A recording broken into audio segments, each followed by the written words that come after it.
வேலூரில் அமைச்சர் துரைமுருகன் வீட்டிலும் திமுக பிரமுகர் பூஞ்சோலை சீனிவாசன் வீட்டிலும் நடைபெற்ற 11 மணி நேர அமலாக்கத்துறை சோதனை நிறைவு பெற்றதாக தகவல் வெளியாகியுள்ளது.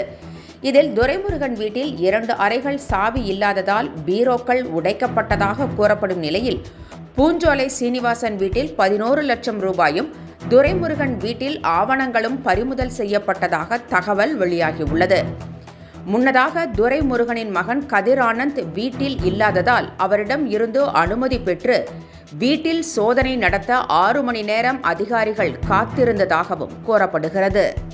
வேலூரில் அமைச்சர் துரைமுருகன் வீட்டிலும் திமுக பிரமுகர் பூஞ்சோலை சீனிவாசன் வீட்டிலும் நடைபெற்ற 11 மணி நேர அமலாக்கத்துறை சோதனை நிறைவு பெற்றதாக தகவல் வெளியாகியுள்ளது. இதில் துரைமுருகன் வீட்டில் 2 அறைகள் சாவி இல்லாததால் பீரோக்கள் உடைக்கப்பட்டதாக கூறப்படும் நிலையில், பூஞ்சோலை சீனிவாசன் வீட்டில் 11 லட்சம் ரூபாயும், துரைமுருகன் வீட்டில் ஆவணங்களும் பறிமுதல் செய்யப்பட்டதாக தகவல் வெளியாகியுள்ளது.